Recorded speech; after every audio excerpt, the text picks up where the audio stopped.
Venezuelan President Nicolas Maduro, the United States seized 2 Venezuelan oil tankers and eased some sanctions on the country as part of the Trump administration's plan to control the country's energy resources. In an interview, Vice President J.D. Vance said, quote, "We control the energy resources and we tell the regime you're allowed to sell oil so long as you serve America's national interest." On Wednesday, an Immigration and Customs Enforcement officer fatally shot a woman in a residential neighborhood of Minneapolis. The victim has been identified as poet and mother to 3 Renee Nicole Macklin Good. President Donald Trump claimed that Good was attempting to run over an officer with her car and blamed the incident on violence from the, quote, radical left. Others refuted these claims, including Minneapolis Mayor Jacob Ray, saying, quote, "They are trying to spin this as an action of self-defense." He later called for ICE to get out of the city. In local news, the Massachusetts Society for the Prevention of Cruelty to Animals Angel removed over 150 animals from a Hadley farm. The animals, including exotic birds, chickens, goats, and sheep and cows and ponies, were removed due to poor living conditions. I'm Shira, and this is news. Hi, and welcome to the Transcript. This week, we investigate the new geothermal heating system. Hallway Hot Takes talks New Year's resolutions. Indie Game Roundup reviews new games. And we recap the talent show. There are multiple green energy projects happening in Northampton public schools, these being the additions of geothermal heating in NHS, a rooftop solar array on Ryan Road Elementary School, and a solar generating parking lot canopy for Jackson Street Elementary School.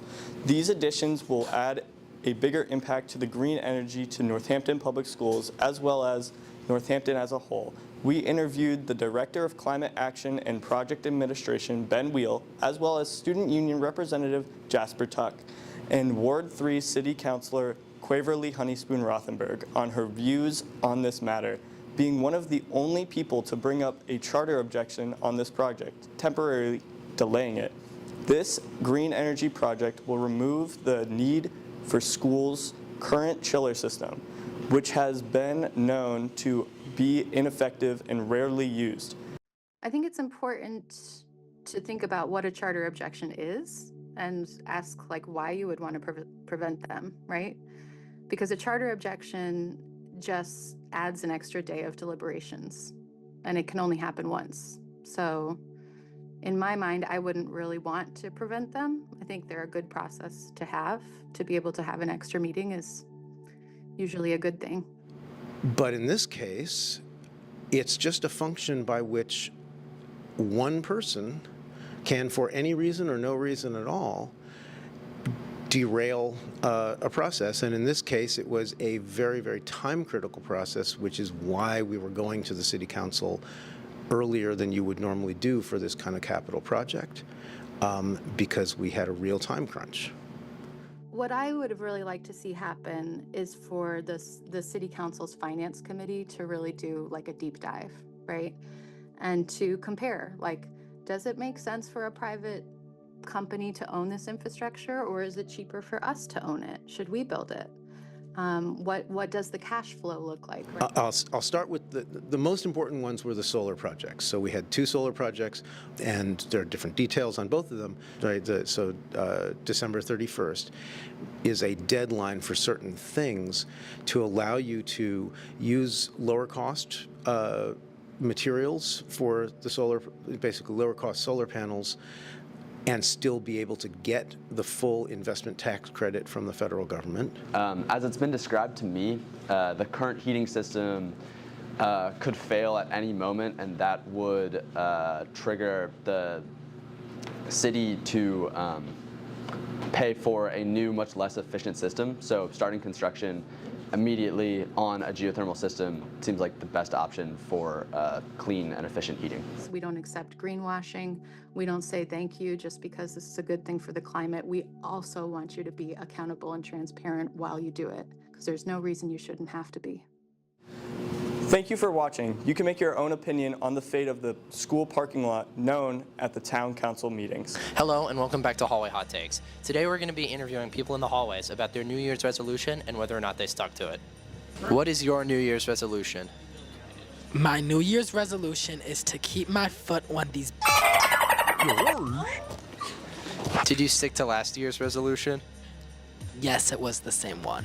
What was your New Year's resolution? Well, I hope so.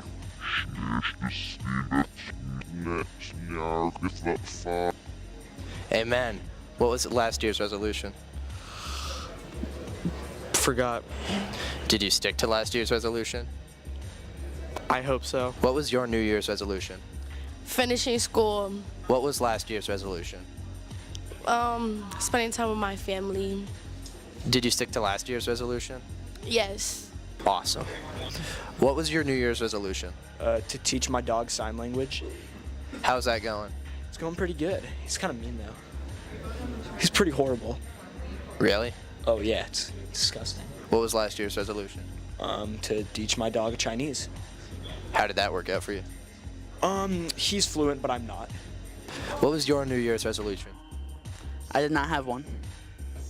What was last year's resolution? Did not have one last year either. Do you stick to your resolutions when you make them? Of course I do. Awesome. What's your New Year's resolution? My New Year's resolution is to keep my compassionate values on my wrist as opposed to my elbow, because that's just a little too far, I'm finding lately. Have you been sticking to it? Yeah, and I have to say, it feels like it's backfiring. When I think I'm doing something well, or to communicate more effectively with others, I'm finding like people don't want to do that. So I'm gonna maybe revise it, but I'm sticking to it, and it's just not maybe great. Yeah. What was last year's? Last year's was something about food. I don't remember. Did you stick to last year's? Yeah, probably, and I don't even remember it. I have a lot of willpower, and it's that's cool, I guess, but it doesn't matter so much in society anymore. I don't think. It's not. It's the utility of willpower is understated. Yeah, no, I'm saying it's overstated. Thank you for watching Hallway Hot Takes. Make sure to stick to your resolutions. I could have sworn I was done talking about indie games, but apparently they are being released quicker than I can review them. That means it's likely there are still indie games you haven't heard about. Welcome back to the Indie Game Roundup, where I review indie games you may not have heard of. Today, we're reviewing 2 games that are tough and replayable. Like most people, I'm not a fan of big corporate structures, and so I've started relieving my anger through one-button bosses. One-button bosses is a boss rush bullet hell, where you work your way through the ranks of upper management by shooting them. As the name suggests, the game only uses one button during the various boss fights as you move up in the ranks. Despite the limited controls, one-button bosses has a shocking amount of customization, allowing you to tune your own playstyle with different movement and weapon options, such as using the button to turn around, dash through incoming attacks, or charge up a big speed boost in the other direction. Despite the fact I'm not great at one-button bosses, I still find it really enjoyable.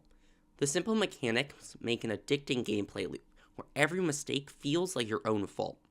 The default weapon movement combination has a great risk-reward gameplay style, where you can turn around to be safe and dodge an incoming attack, or you can risk getting hit in order to not lower your speed and get more attacks in. The progression in one-button bosses has a few interesting aspects.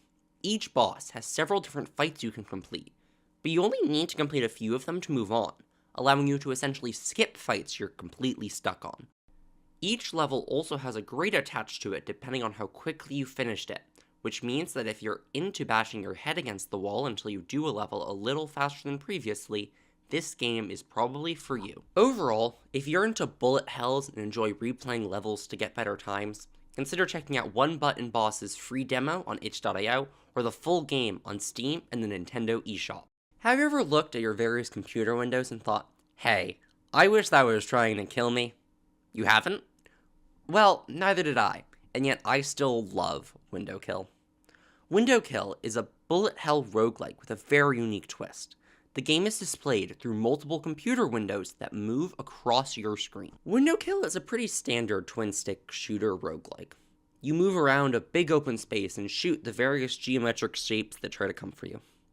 Killing the shapes drops purple orbs, which can then be used to buy upgrades to better kill more geometric shapes. Occasionally there's a boss, and then you beat the game after surviving for 20 minutes. And truthfully, if that's all Window Kill was, it would solidly fall into the good but not super noteworthy tier. What makes Window Kill special is of course its namesake, the fact the entire game is played in dynamically moving windows. The main window you play in closes in around you, requiring you to shoot it to maintain space to dodge the incoming geometry. Additionally, each menu is its own extra window, with some special abilities making new windows with unique effects. Additionally, each aforementioned boss comes in the form of its own window, which will move around on its own and fire at the window you reside in. Window Kill is already a fun game, but its gimmick makes it a genuine masterpiece. If you're interested in a twin-stick shooter that pushes the boundaries of what's possible in a video game, consider checking out Window Kill, both on Steam and itch.io. Thank you for listening to my talk about video games. I hope you found some new indie games to play, or at least add to your wishlist to eventually play. I'm Oliver, and thanks for watching the Indie Game Roundup. Thanks for watching. Do you play a string instrument and would like an opportunity to do so with the group? Look for sign-ups outside the Little Theater or Band Room. Auditions are the 20th and the 22nd. See you next week.